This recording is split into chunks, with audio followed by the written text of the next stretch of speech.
Good morning, everyone. Welcome to the November 19th, 2020 meeting of the Downtown Design Review Committee. This is our first in-person meeting since April 16th of 2020. My name is Tony Blatt, and I am the chair of the committee. I would like to go over the public meeting guidelines for in-person meetings during the COVID-19 pandemic. Masks are required throughout City Hall and during public meetings. To enter City Hall, you have to use the south entrance. To exit City Hall, you can use the north, east, or south entrance. The west entrance is currently closed due to construction. To exit, you will need to push the green exit button. Every other pew is taped off, and only 3 individuals can sit in an open pew. Seating is marked on those pews. Families will be allowed to sit together. Accommodations for overflow will be provided on the 3rd floor lobby, and if needed, the 2nd floor lobby. Wipes and sanitizers are provided on the podium and at the table outside the chamber. The chamber will be cleaned and sanitized every day. The press box is limited to 7 media members.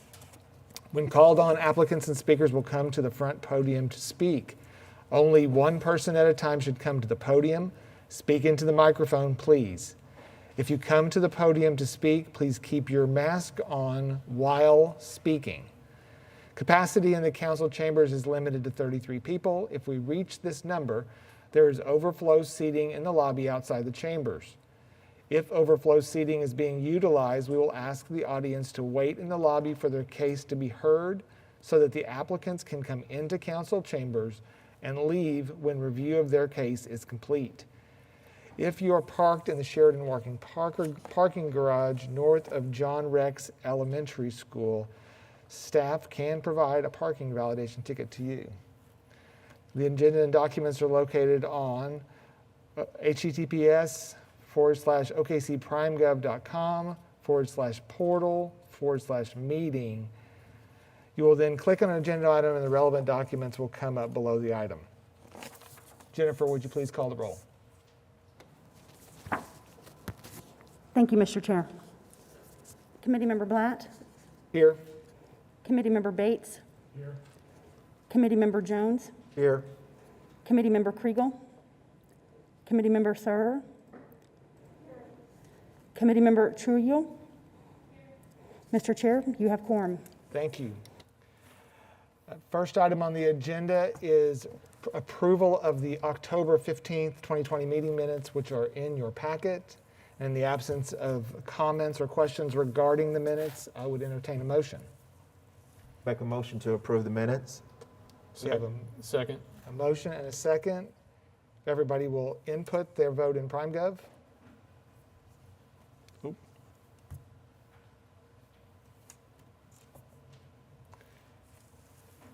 That motion and second were probably recorded incorrectly as far as the individuals who made them. It should have been a Jones motion and a Bates second.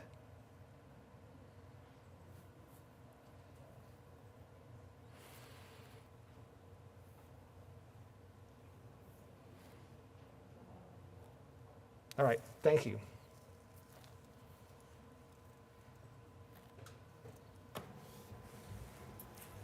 I'm missing. Let's try to get on.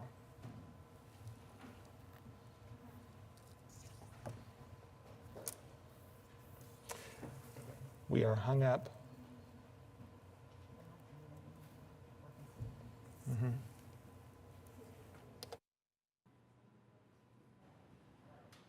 Okay, thank you. Item number 3 on the agenda is cases that are withdrawn, and there are no cases. Item 4 on the agenda is we have 2 continuance requests, DTCA 20-00045 at 601 West Reno and DTCA 20-00067 at 1001 Northwest 10th Street.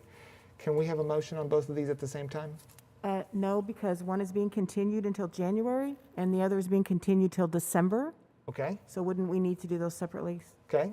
Does it say which is which? A is the request is to be continued till the January meeting, and B, the request is to be continued to the December meeting, Okay, as outlined in the staff report. I'll entertain a motion and a second on each item. I move that we continue item 4A to the January meeting.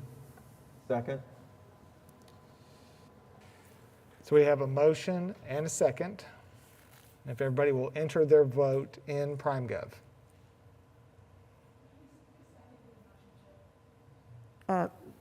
Jones? Jones? Yeah, I'm not getting, it's not popping up. Okay.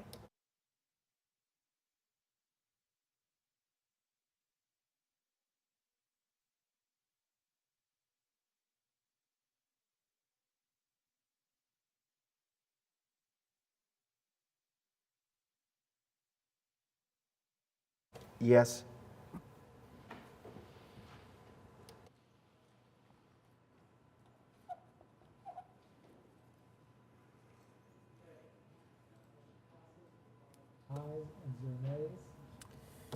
I move that we continue item 4B to the December meeting. Second?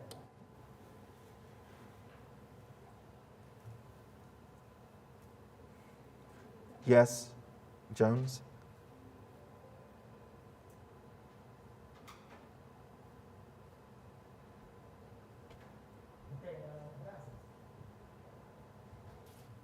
So the next item on the agenda is the consent docket. There are 2 items on the consent docket, either of which can be individually wow. pulled for questions or comments Okay. by committee members. In the absence of questions or comments, I'd entertain a motion. Okay, got it. Thank you. I move that we approve the consent docket.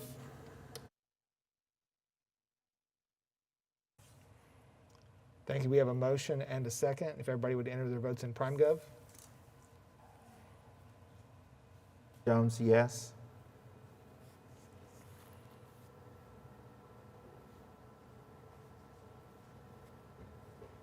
Okay, and that motion passes. So the next item on the Yeah, agenda is Yeah, item and 6, they which told is me to cases for relog in, individual so I'm now logged in. consideration. Okay. The first item is case DTCA 20-00034, Part 2 at 301 Northwest 13th Street. I will abstain from this item.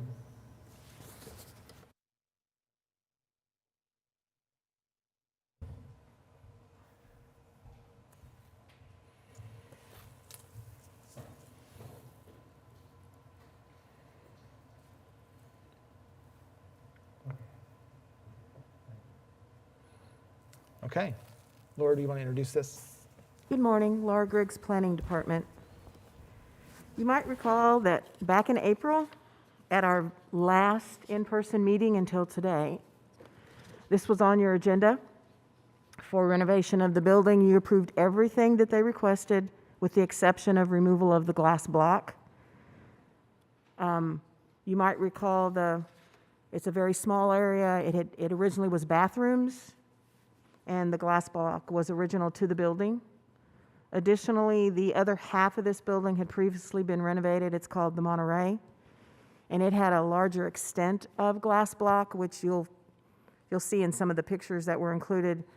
And they kept those glass block for that renovation. Staff felt very strongly that retaining the glass block was integral to the historic nature of the structure. We included several items from the rehabilitation and guidelines from rehabilitation document that we use in reviewing our projects. At that last meeting, one of the committee members had made a suggestion that instead of proposing basically square glass in a curved surface, that they consider using curved glass. And I provided that summary in your staff report. And talking with the applicant about that after the meeting, there was a big concern about cost of that. And I believe that was also discussed in their cover sheet that they supplied with their application this time. Staff has not changed their opinion since April. They did provide specific information about the type of design that they're wanting. It's totally different than the last time. and we're providing that to you for your consideration. They're proposing to install it in a faceted pattern and keeping it within the extent of the opening of the glass block. But staff still feels that this proposal should not be approved, and we're recommending denial of this request. The applicant is here, the architect is here. You might not recognize him with the mask on, the but head, just the yes. So those that know him will recognize him from that. If you have any questions for me or, Do we have any questions for staff? Would you like to add anything? Jeremy Gardner, Gardner Architects, will be an occupant of the building as well as part of the ownership group. As we've, since April, been studying how this particular space will be used, I think the proposed design that was approved back in April, those overhead doors that you're seeing just east of the glass block in question, those will be coming back with a glass, 2 glass overhead doors. We've already kind of modified those headers because as you can see in that photo, those were modified over time. So we brought those down both to the same height. And that will be our fabrication and shop component of our of the spaces that we're going to occupy in this building. That new door that's you see plywood just on the west side of the overhead door, that's the entrance, the man door entrance to the shop and fabrication. And so that will be used quite a bit in terms of the comings and goings of that operation. And what we really wanted to try to do is use that bump out just because of the unique scale and size of that to highlight some of the things that we fabricate and make. And so we wanted to introduce more transparency. And so that's the reason why that we want to recondition that awning, be able to incorporate clear glass so that we can light it and have some things that we that are an extension of the things that are going on inside that building. Again, I think this is disjointed a little bit from the corner that is shown in the that was originally restored as part of the Monterey development, and we feel like it's less prominent, and we would be coming back with a steel and glass construction that is more akin to the steel sash windows that are on the east side and the north side of the building, so that we can maintain a thinner profile instead of a 2-inch, standard aluminum storefront. So, and I might just, what we're showing right here is the glass block that was retained at the Monterey, which is the west half of the building.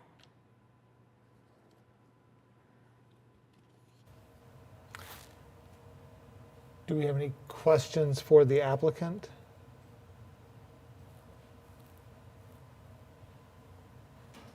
Not for the applicant, but for the staff. I was trying to get clarification on your recommendation. If I read it correct, was to deny. That is correct. And if I'm understanding it, is that the recommendation that you're proposing is to modify this area to be consistent with the current architectural design that is at the Monterey. Is that correct also? no, it is, what we're coming back with is more consistent with the rest of the development that was approved back in April. Okay. On the east half of the building, basically, over time, they created a firewall separation and condoed the building into 2 different ownership groups. And so Correct. we've taken the east half, basically. So this is the only part that's left that's consistent with the curved projection on the southwest corner of the building. That's part of the Monterey development. We just felt that this one was less significant, and there's going to have to be some repair based on some of the damage, and so getting things that are consistent with that glass block that's historic. And the way that we envision using this, we wanted to activate it so that people can actually see what's going on in and around the tenants in this space. So then to the staff, was there or is there potential recommendations that you think could be utilized in order to maintain that historic look for this particular building?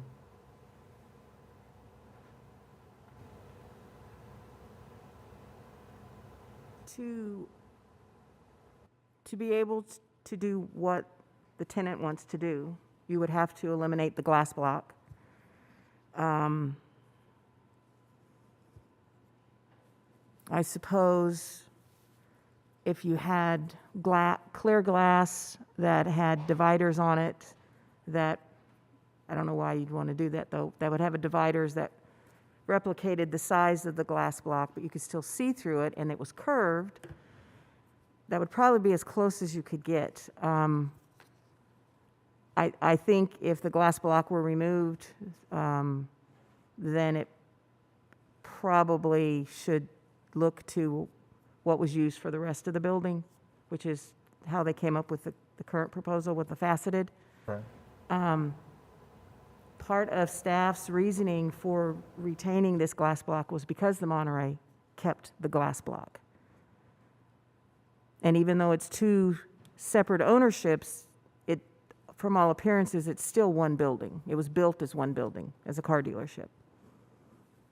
I think the other thing that we were trying to, should anyone want to come back with glass block in the future, we're not modifying the historic opening, so the masonry remains the same. So I think that if that were to be desired in the future, you could, but we're just proposing replacing. And could we back out for just 1 second? Could we go to the site plan on this? Let's see, can you back out and let's go to the site plan that shows the entire building slide. I thought I saw it. Oh, right there, the slide 3. And not that we can, but you can see how it's the significant portions of the building that are projected out to 13th Street are the curved glass there on the Monterey, as well as the curved glass of the showroom, which is on the far east side, which is where the asterisk is. And those are things that are going back. The showroom is going back to the historic glass openings, and you can see that this, we've called it the nubbin, but the nubbin is a little bit more recessed, so it's less prominent. And so I think that in our mind, it just didn't play a significant role. So that's why we're making the ask.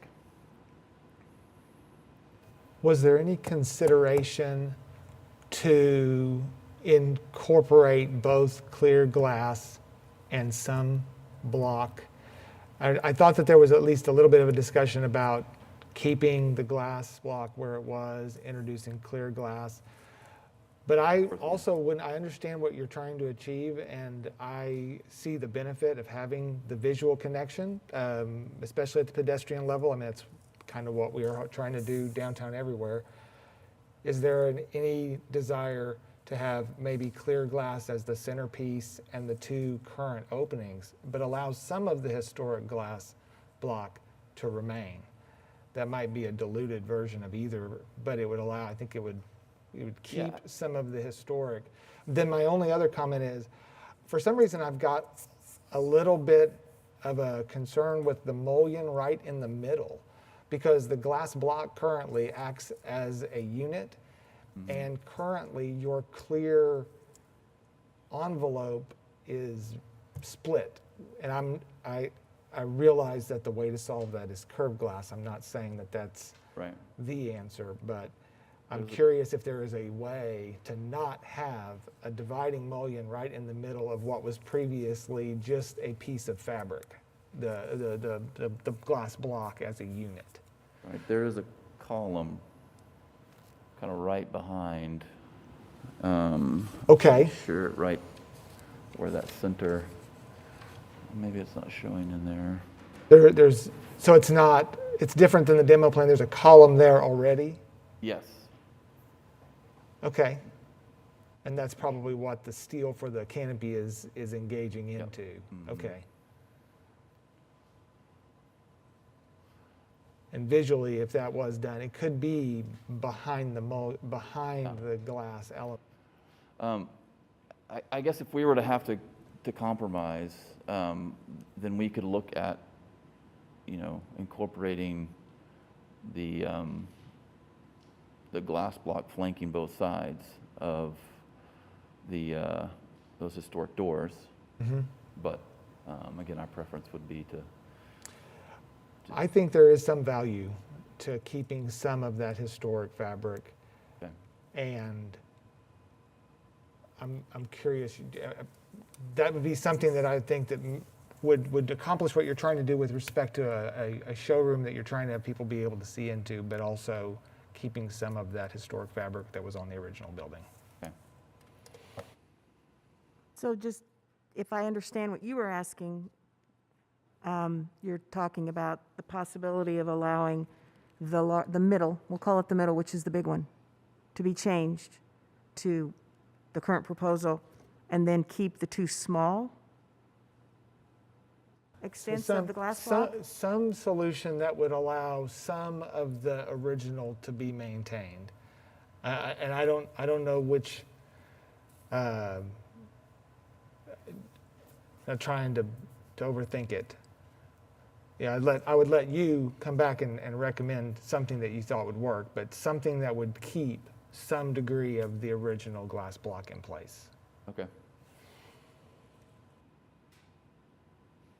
So what would the next step for us be? Would it be to propose a hybrid solution and come back? Is that something that can be worked through with staff, or is that something that, if this, it sounds like it would have to come back at that point. Well, it depends. I would think if I got a little more comfortable with what minimum expectations are, then that would allow me to work with the applicant on this. As you could tell from some of the pictures that I took, that I inserted with the pictures I took back in April, you can see how far along the project has gotten. And I'm sure they're at a point now that they really want to get started on this, the nubbin piece, as he called it. So I would think if you as a committee, let's just say, if there was an agreement on your part for a particular action, maybe are you all supportive of him totally replacing the big middle area of glass block with the proposed faceted glass? That would be one thing, and so that I would know, okay, so you're looking at that totally being changed out, and then we could look at the two sides, and maybe you guys will say, and keep the two sides, or keep the border around the two sides, or keep glass block across the top, something to give me direction. If you don't get to that point, then I think we would have to come back.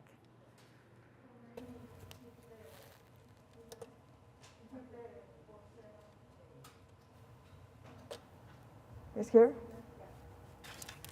Keep the portion of the glass. I mean, 50% or maybe the top and put something below, something. Sorry, I couldn't understand. Keep the 15% of the block, 50% of the block or something. You hear? 50%? Something, maybe it's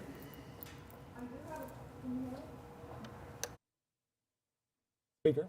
Hello? Can you hear me? No? Is this one there? Oh. Do you have your microphone on? Oh, here it is. Can you hear me? Okay. Yes. I'm like, okay. So the glass has to stay, if I'm correct. Can it be replaced with the same kind of glass, just newer version of it? You're saying, could it be replaced with new glass block? Yes.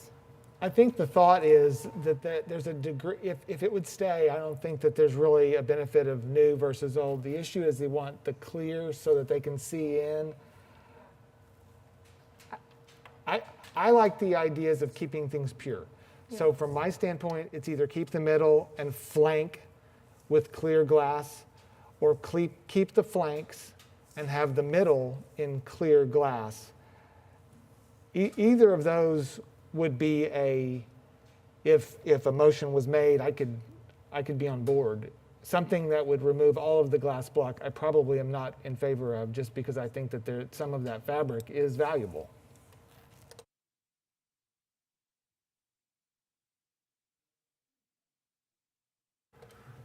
So I guess where we are, because I'm in total agreement that I think there's value in trying to maintain that glass block look. What I don't know is how we move forward and trying to figure out what would work that would be able to maintain the look, but at the same time, meet your needs and what you're trying to do with the project. So as far as emotion, I don't know what that would be. So my hope would be that, and if you say that you need to move forward and you can't wait till our next meeting, which is, my understanding is not till January, is that correct? No, we have a meeting December in, 17th. we have a meeting in December, or Sorry, December my fault. 17th. Is maybe to come back with a proposal that incorporates the blocks in some design, and would be helpful if you might provide us with your thoughts. Okay. I mean, If you do continue this to December, I need his stuff by next Tuesday. There's a very short window here, so. Of the options that we've been talking about, do you have an idea of what you might pursue, or is it something that requires more individuals involved in the conversation? I realize you're just a part of the ownership group. I mean, it's not a difficult study, but I still feel like there'll probably be a couple of iterations that we want to make sure that, because it depends on how we light it, things like that, and how the vantage points by which you actually see in. So, yeah, I mean, next Tuesday, you said the 24th? Yes. Okay. We'll try to get you something by then. Okay, since next Thursday, Friday is Thanksgiving, if you can't get it by next Tuesday, we could talk about and give you a day or two, since Okay. we lose 4 days, basically. Okay. Well, we'll try to get it to you on Tuesday, and then come back and with maybe some more detailed rendered studies so we can make a decision. And that is the only item that we were discussing, was just this front component. There's nothing Right. else. But we're going to make a recommendation to continue to the December meeting. There would be a motion, and you're fine with that for right now? Okay. I move that this item be continued until the December meeting. We've got a motion and a second. If everybody would enter their vote in PrimeGov. Okay, am I doing something wrong here?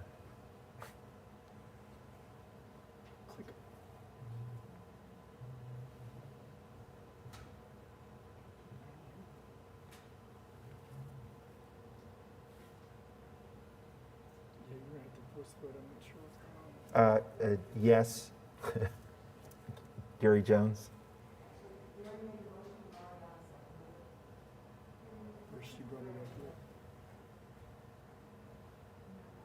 Yes. So fancy.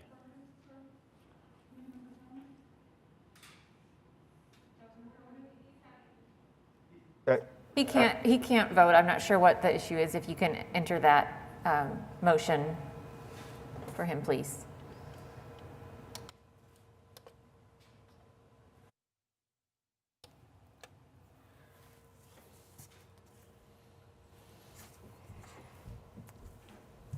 So I appear to be hung up. Okay, all right.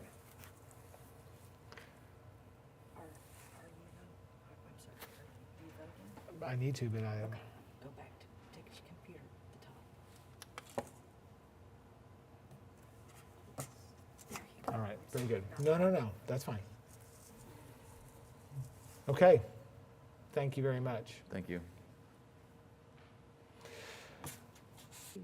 So the next item on the agenda will be DTCA 20-00086 at 201 North Walker Avenue. Under request myself. Okay. So we'll let the record reflect that Committeemember Bates is returned to the meeting. Yes. For the record.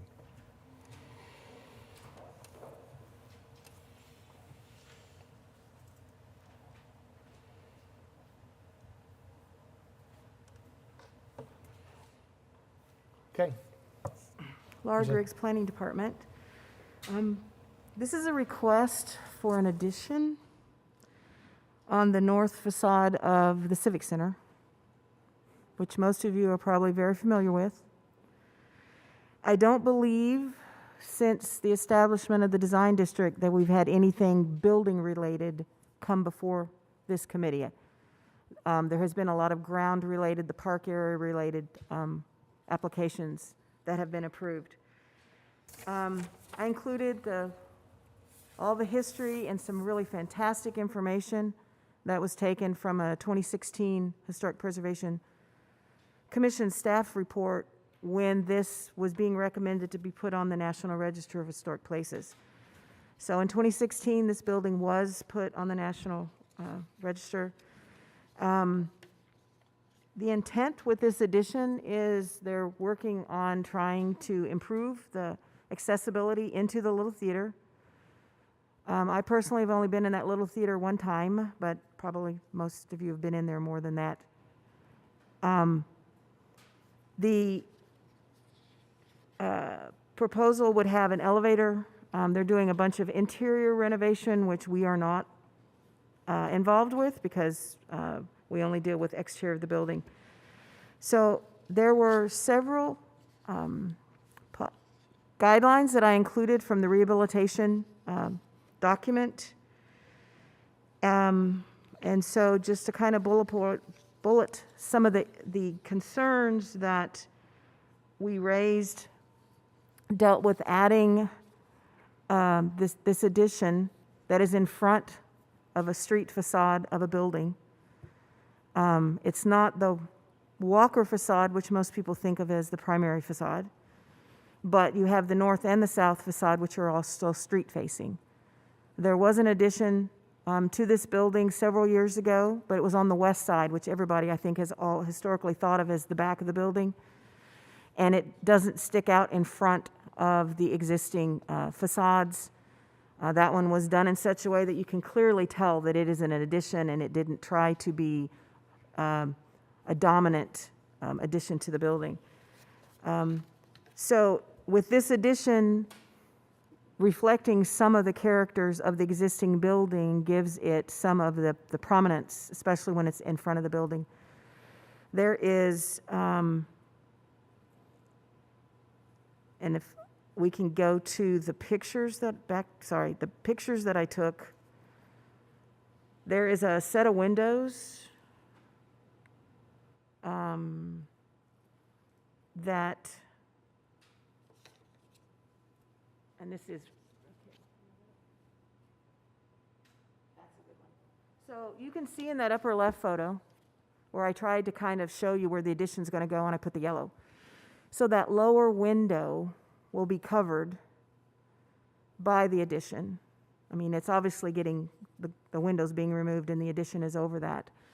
And those styles of windows are on all three of the primary facades of the building.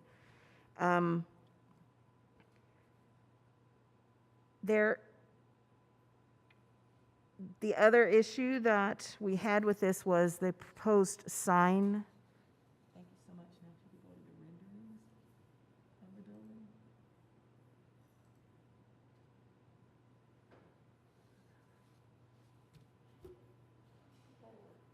building? They're proposing what I'm calling a parapet sign that's standing up, and so they provided some pictures of historically, there were signs put up for events on the east facade of the Civic Center. Because I had seen pictures of that before, but those were temporary signs. The Little Theater is known by two names. It could be a little confusing to have them both there. But that parapet sign could be out of scale for a secondary entrance, and it's definitely not reflective of the permanent signs that are on the building. But as they also provided pictures, there are other parapet signs in the downtown area. The Art Museum, we have some on canopies around the Arts Garage in that area. But given all the information we provided so that you could consider this project and looking at the purpose for this project, staff is recommending approval of this. And there are several people here. I know the architect is here. We have a staff person that is here for this project for questions or whatever the committee, what direction the committee wants to go. Do we have any questions or comments for staff?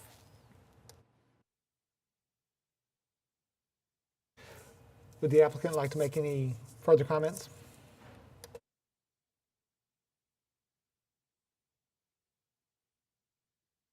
Hi, I'm John Sempner. I'm a principal at FSB and principal over this project.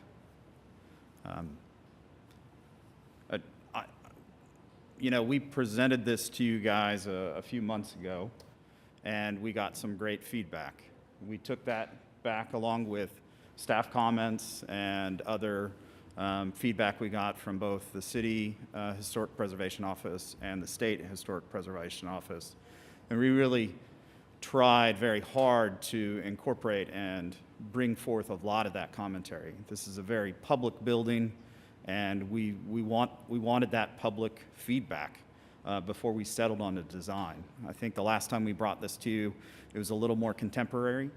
This time we've really tried to be true to the building and bring it a little more historic.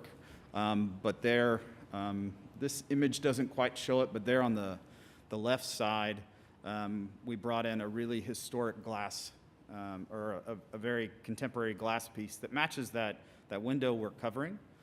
We'll use that window as a portal into the Freedy, so we'll preserve the window frame itself, but on the outside of the building, there you can see how we're trying to bring a true hyphen, so you can see it's a true addition.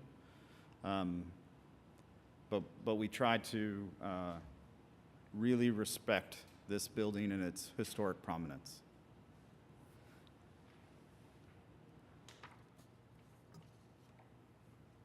Do we have any questions for the applicant?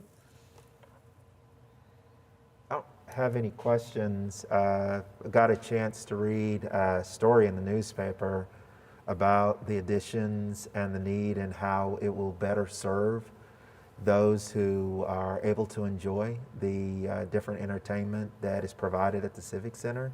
So I really appreciate what you guys have tried to do in order to maintain the look and feel of the Civic Center, and also looking forward to the renovations that are being planned. I think they will serve the community well. Thank you.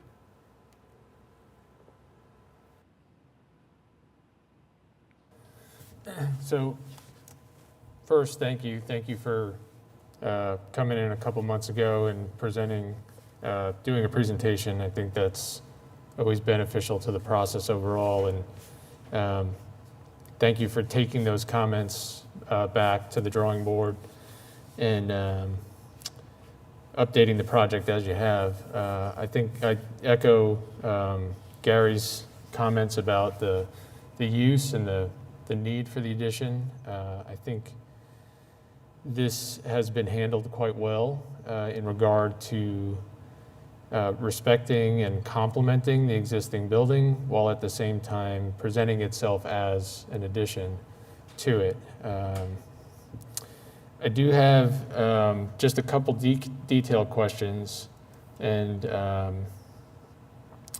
think getting into the details is a good sign that overall it's in a good place. There looked to be a difference in some of the mullion patterns between the true elevation drawing and the perspectives. And so for the record, I wanted to to ask which of those approaches would be considered the proposal.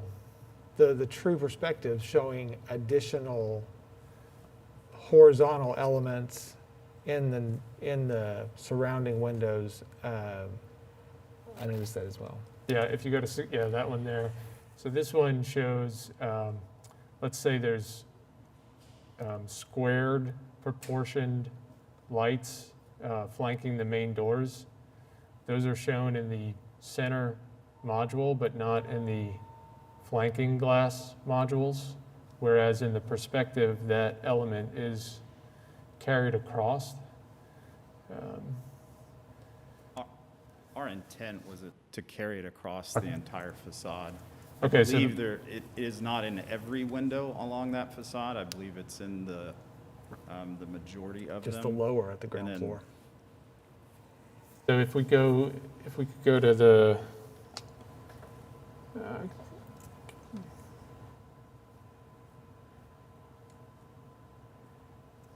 So I was going to say, as you can see here, you can see the two upper ones don't have it, but the lower ones did.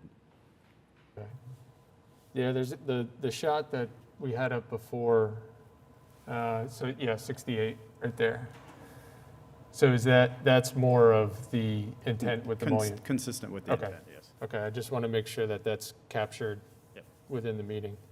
And then additionally, the east facade and how that, the east facade of the addition and how that's attaching to the existing building.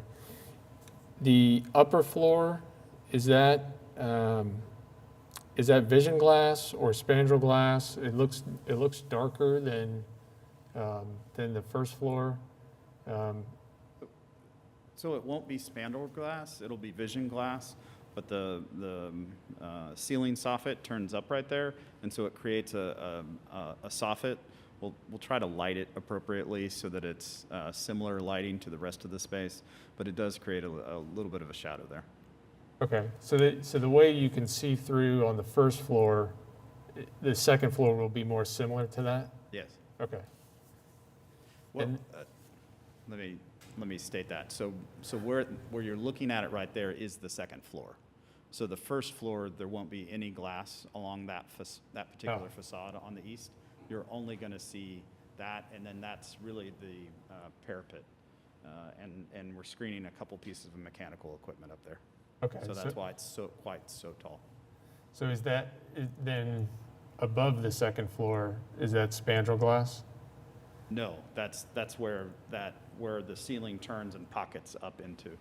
And so it kind of creates, so we're taking that all the way up to the top of the parapet. Okay, so that soffit is the full height of that top Yep. glass unit, okay. And so then you said that would be lit in a way to maybe not have it read as dark. Right. Okay. And then lastly, this is more of just a consideration moving forward. There's a very small space between, so at the stairs, at the existing stairs of the existing building, we've got the, let's say, pilaster on the west side of that captures the stairs, and it's got that ornamental bowl that sits on top of it. So from that point going west to where the existing windows are on the existing building, there's a pretty narrow space for this east wall of the addition to come in and touch the building. And I just want to caution you on the space between that pilaster and the wall of the addition, that one, either there's enough room to clad the addition the way you want to, and also access that space if it needs to be cleaned out, or to come out and actually interact with that pilaster and not have that weird gap in between? So, along the northern facade, down in the basement, there are large mechanical rooms that bring out some ventilation, and there are vents hidden in the wall. And so actually, we're bringing up a vent and turning it there. And so the space between that pilaster and this addition needs to be maintained for that airflow. We originally designed it by about 18 inches, and our latest design, I know it's gone over 2 feet wide. So we really feel it's cleanable, it's maintainable, and everything like that. At the grade level, the step does turn around that pilaster a little bit. And so we're bringing in a planar facade to kind of meet about that level and really trying to clean up the detail so it doesn't present to the public as somewhere you want to go. And then we've planted that area to really prohibit anybody or trash really from getting back there. Right. That's great. And in that regard, I do appreciate how the northwest corner was addressed as well. Just pushing that ramp a little bit further west allows people to get around the corner of the building first before getting down into that driveway. Absolutely.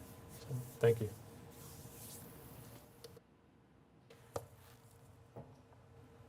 Do we have any other comments for the applicant? And if not, I would entertain a motion.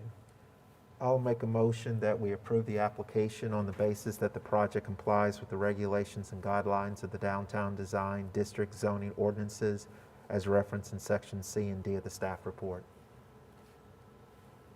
Second? I have a motion and a second. If everybody would input their vote in PrimeGov.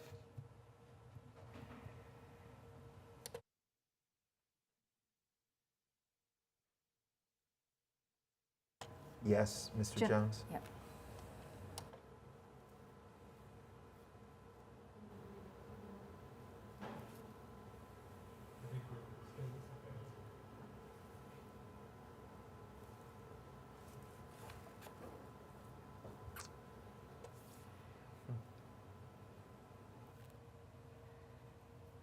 Okay, and that motion passes. Thank you very much. Thank you. Next item on the agenda is DTCA 20-00087 at 20 West Oklahoma City Boulevard. Laura, do you want to present that?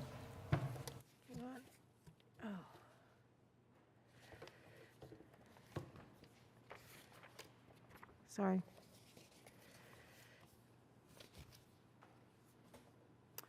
Laura Griggs, Planning Department. This is an application for a new building.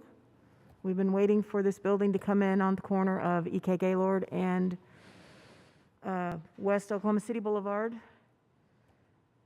You all, the last time you saw this, there was a demolition application before you to demolish the existing structures. And at that time, there was a presentation on both the Kotpa parking garage, which is under construction, as well as this project, the Boulevard. This is a proposed mixed-use project. The only reason that it's not on consent is because they have to go to the Traffic and Transportation Commission for parking on South Broadway, the angled parking and in the handicap parking spot. And then subsequently, they have to go on to council to get an ordinance approved for both the angled parking and the handicap parking spot. But as you saw, staff had no issues. And so we recommend approval with the condition that the applicant obtain approval from the Transportation and Parking Commission and City Council for the proposed angled and HC parking spaces on South Broadway Avenue. The applicant could have just stayed there. It's the same architecture firm is also working on this project as well. Do we have any questions for city staff? And if not, would the applicant like to make any further comments?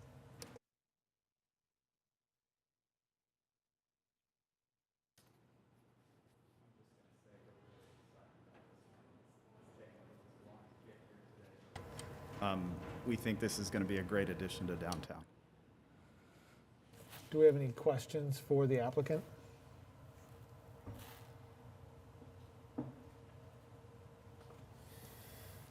Just one question.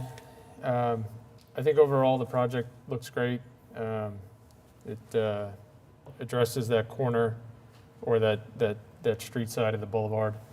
In the southwest corner, we've got vehicular access to the service area as well as to the trash compactor.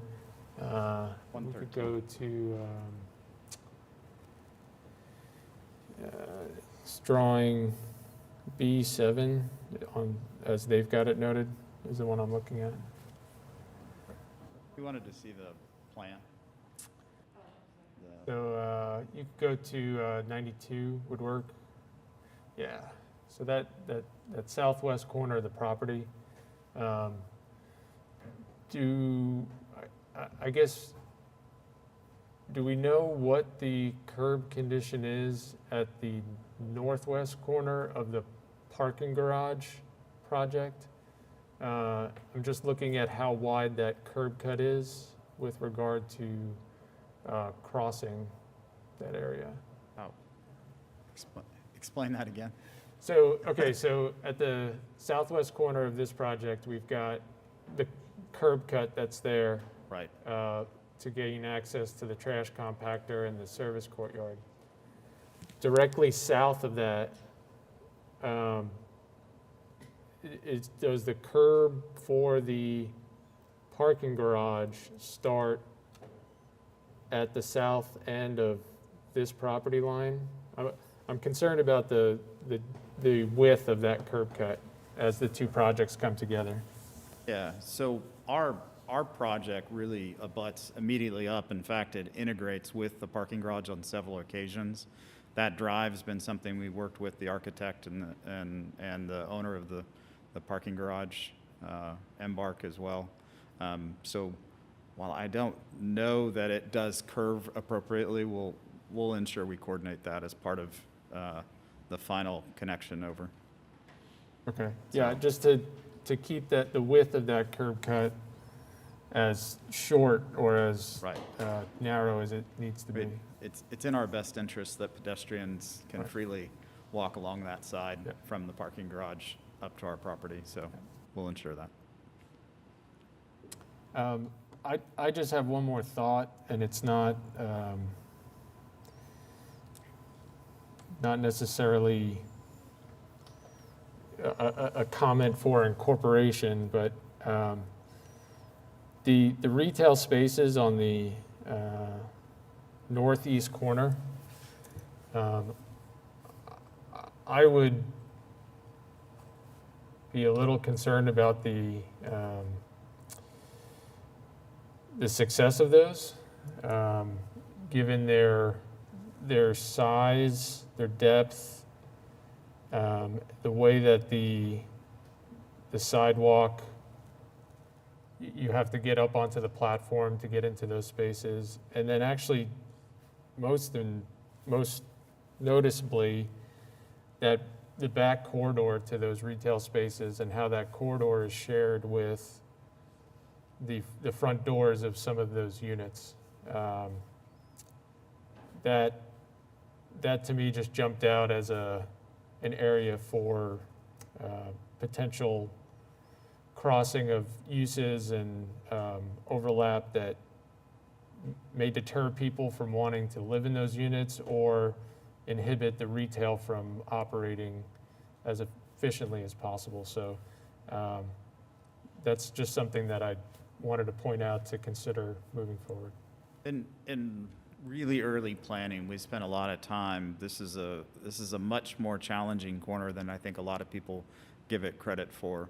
The high speed there along Shields and E.K. Gaylord, and then the prominence of the Oklahoma City Boulevard and the expected traffic on both really makes it a challenging site. Our client has had good interest in all of the retail spaces along here, and we made sure that's really why we're pushing for the parking, the short-term parking along the west side, is that was as close as we could get a couple spaces to exactly the retail that you're describing. In addition to, there's a development going immediately north with another parking lot. So that retail is actually flanked on 3 sides by parking, which allow the right tenant to utilize that retail space. So it was larger and has been pared back, and we really think that the residential side will really flourish in there as well.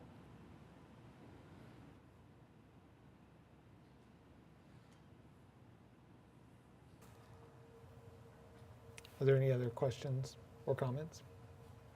No. I think the project looks phenomenal. It's exactly what we would want to see happen down here, so I'm looking forward to it being a catalyst for even more things to come. If there aren't any more questions or comments, I'd entertain a motion. I move that we approve the application on the basis that the project complies with the regulations and guidelines of the Downtown Design District zoning ordinance as referenced in Section C of the staff report, with the condition that the applicant obtain approval from the Transportation and Parking Commission and City Council for the proposed angled and HC parking spaces on the South Broadway Avenue. Second? I have a motion and a second. And if everybody would input their vote in PrimeGov.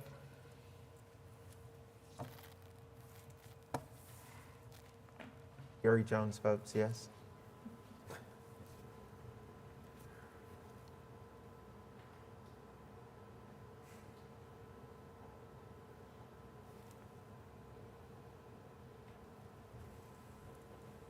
Okay, that motion passes. Thank you very much. Next item on our agenda is item 7, other business, and there is nothing under that item. Item 8 is communications, and we have a presentation by Lisa Chronister on the development code update.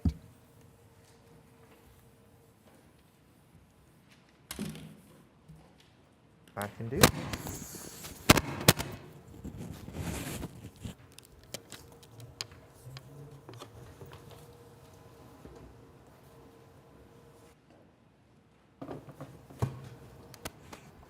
Good morning. Good morning. It's good to see everybody. I haven't seen you all in some of you in almost a year, I guess, since last January. Lisa Chronister, Assistant Planning Director. I wanted to update the committee on our Development Codes Update Project, specifically signs, because in a couple of weeks, we're going to launch the public comment period on the draft. And then in January and February, I'll be coming to all of the design review committees for their recommendation. So I wanted to make sure you had information before both of those events so that you would be well informed.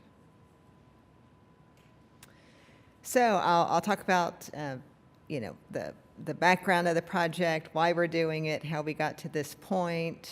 I'll review what Plan OKC, or how Plan OKC informed the code update, why we're talking about signs now, what the new code will say about signs, and then I've already touched on a little bit of our schedule over the next few months. So the purpose of the Code Update Project is to implement Plan OKC. You may remember the new comprehensive plan was adopted in 2015, and the purpose of the new comp plan was to improve development, make it easier, more efficient to get higher quality development across the city. So it's a multi-year project. It started in 2017 with what we called the code diagnosis. That was an effort to dig in with focus groups in the community on what was not working with the code and what needed to be updated. And then we are in the middle of phase 2, which is actually drafting the code. And then the final phase will be implementing it and training everybody on its use. So the code diagnosis project, part of the project, phase 1, its final report found that, when you read this list, you wonder what about our code actually works. It says, the way our use classifications are used, that doesn't work. that there's too many layers of regulation and approval, that we have a lot of outdated standards relative to parking and subdivision regulations. And because of many of those things, applicants have to rely on planned unit developments to get the type of development that they want. And so the report also recommended that we move to a highly graphic, very user-friendly layout. If you know the code now, it's pretty bureaucratic. It also recommended that we move to form-based zoning in certain areas of the city and update our conventional zoning in other areas. It advised content-neutral sign standards. I'll talk about more about that in a minute. And anything we can do to make the review processes more clear would be better. And I have got to find a mask that doesn't fall down when your jaw moves. So for phase 2, we had a different consultant, White and Smith Planning and Law Group. Mark White spoke at our commissioner training in January to update you on the project. Part of what the whole team has been following with the consultant are some guiding principles, just to keep in mind at every step that whatever we're doing, it's got to be user-friendly. Whatever we're doing, it's got to have broad community support. We have to touch everything we need to touch, to update it to be the best it can be that works for Oklahoma City. And that anything we do has to be able to be effectively enforced. And that if we're not achieving any of those things, then we haven't achieved our goal. So right now, over the past many months, we've been focused on updating the sign code. Why are we focusing on sign code now? Earlier this year, we were asked by the city manager's office to to accelerate our work on the sign code, because you may be aware there were several contentious applications at Planning Commission and City Council regarding billboards. There's a case on Hefner Parkway, one on Memorial, a couple on 39th and I-44 that raised questions about, well, where are billboards appropriate, where are they not? What are some distance and size controls that could or should be implemented? So in response to that, the City Council passed a moratorium on allowing billboards in the PUD process. And that moratorium has been extended through May of 2021. So the council and planning commission had concerns. Industry and business had the same concerns. Why are we having to fight about billboards every time? Can't we all just agree on what the rules are so that everybody can move forward? So we looked at what Plan OKC said about signs, and it said, number one, yes, we need to update our sign code. Number two, that this update needed to look at reducing sign clutter, restricting billboards, either restricting new ones or finding a way to eliminate existing ones. And to really look at if everything about the size, height, and number of signs could be improved. Again, the Phase 1 report recommended, a highly graphic layout, content-neutral sign standards. Right now, the sign code is organized around accessory signs and non-accessory signs. Accessory signs are signs that communicate a message about the use or activity that's on the site. So restaurant signage on a restaurant, for example.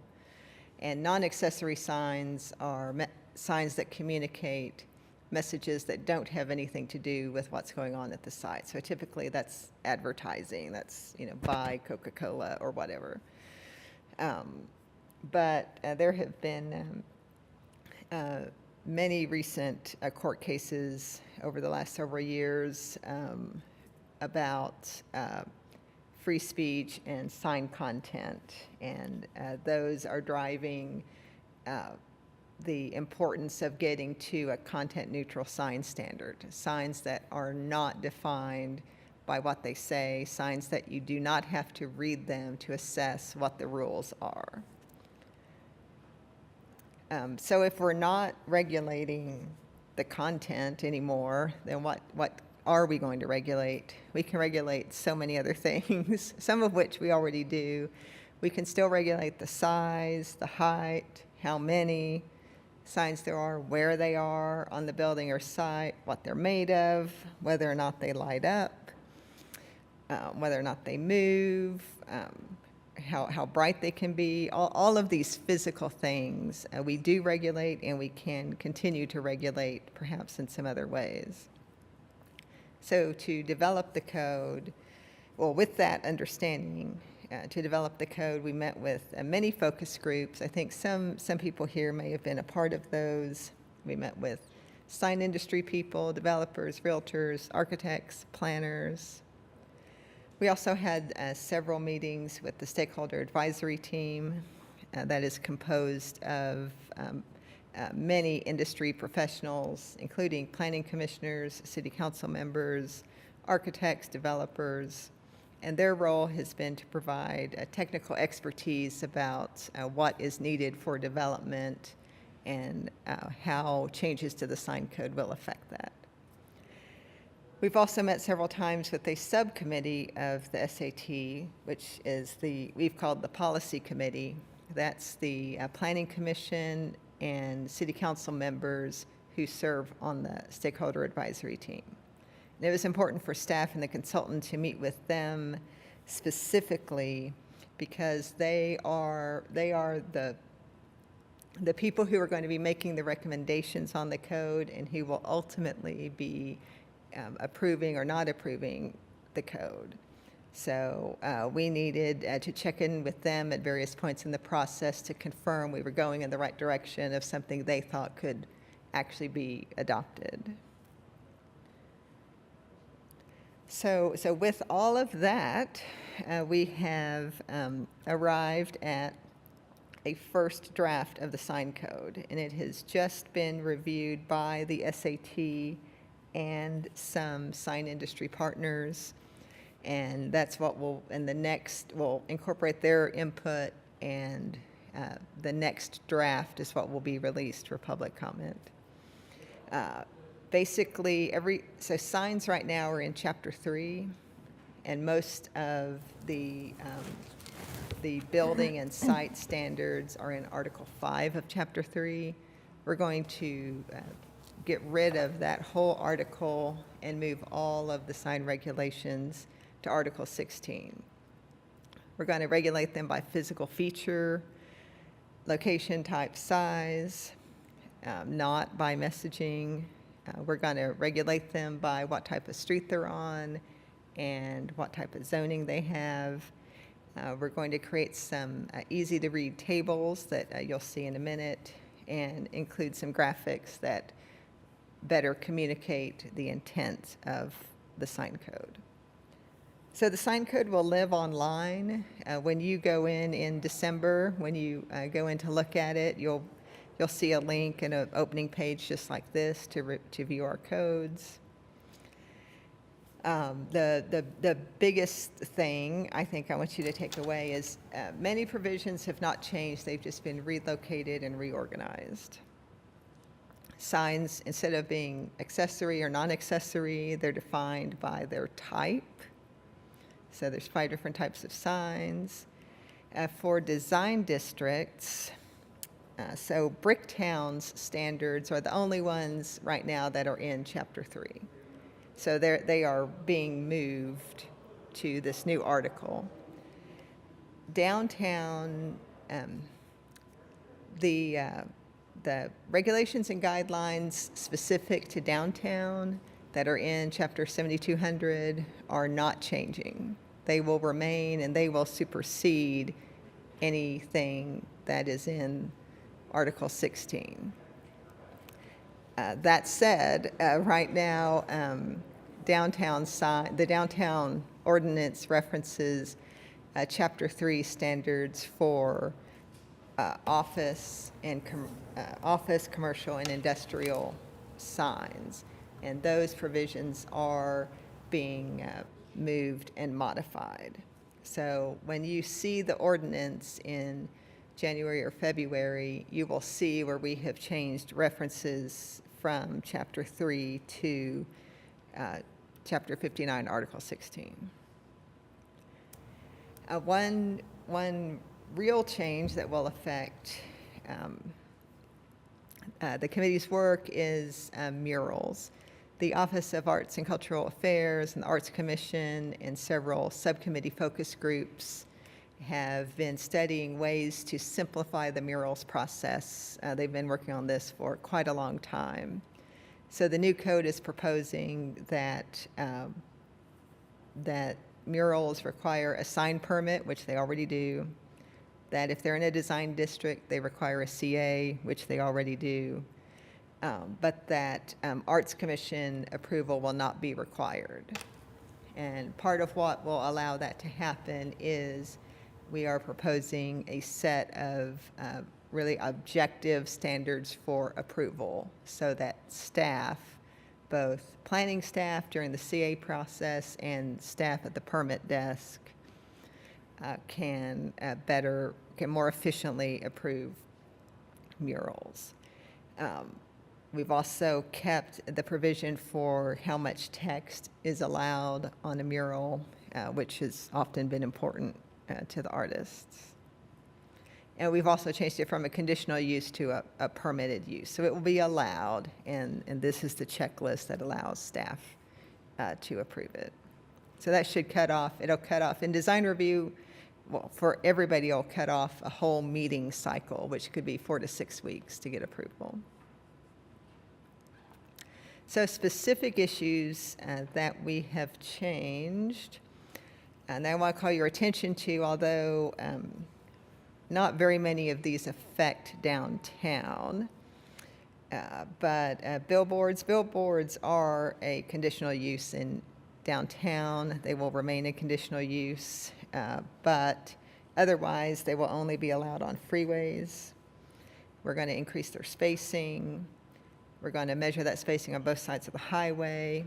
We're going to establish a system where if somebody wants to locate a new billboard, they have to technically move an existing one and remove another existing one. So that the intent is that over time, these 5 strategies will reduce the number of billboards in the city. PUDs and SPUDs, the Downtown Design Review almost never has to review these because the uses in downtown are so broad that most people never have to rezone. But the new code will make it clear that you cannot use the PUD process to change your sign standards, even to include billboards. And that if you do want to change the sign standards, you have to do that as part of a master sign plan that looks at the entire site to try to get some more cohesion and not do things piecemeal. Pole signs are allowed in downtown now. In the new code, they would not be allowed anywhere except for freeways. So any freestanding sign would be required to be a monument sign. I talked before about how signs would be organized around their zoning district and their street typology. So that's going to change how signs are measured and allocated. For example, here is an example of the chart I was describing earlier. This is for ground signs. So if you want to see what you're allowed to do in terms of signs for your site, you read across the top for your zoning district, you read across the left-hand bar for your street type, and it tells you, okay, just in this one chart, without flipping to another page, you see if it's allowed, how many are allowed, how big they can be, and how many are allowed on your site. So, so this chart will recognize, if you have a smaller building in a more quiet area, you have fewer signs. If you have a larger building on a busier street, you have an allowance for bigger signs. Same thing for how height is measured or allowed for each street. And then currently, signs are measured on a simple rectangle, but we're going to make them measurable on a multi-sided polygon so that right now, sign companies think there's some kind of wasted space in a simple rectangle.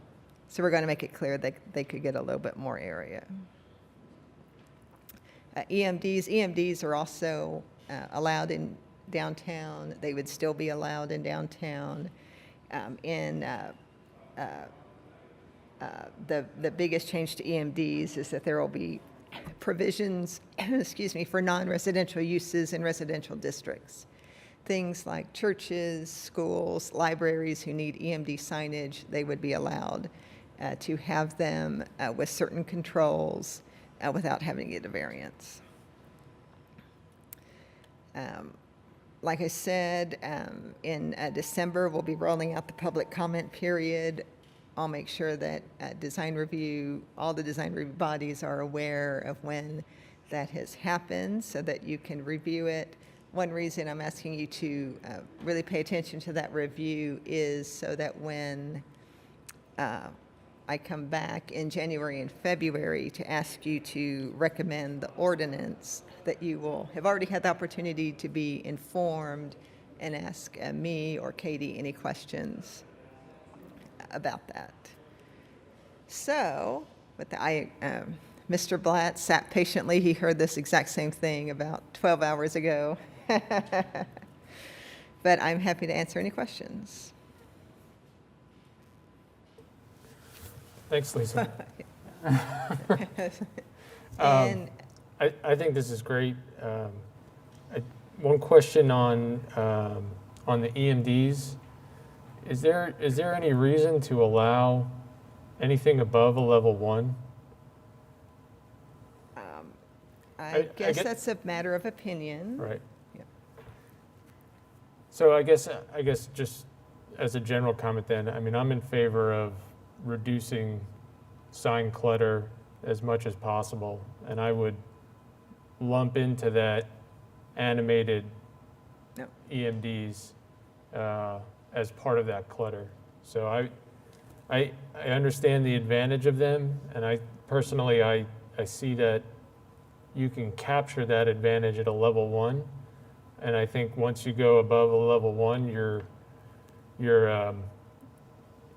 sort of the benefit doesn't outweigh the cost of more visual clutter. So that's my personal opinion on that. Okay, thank you. Yeah. Do we have any other questions from commission members? Thank you, Okay, Lisa. thank you. Appreciate it.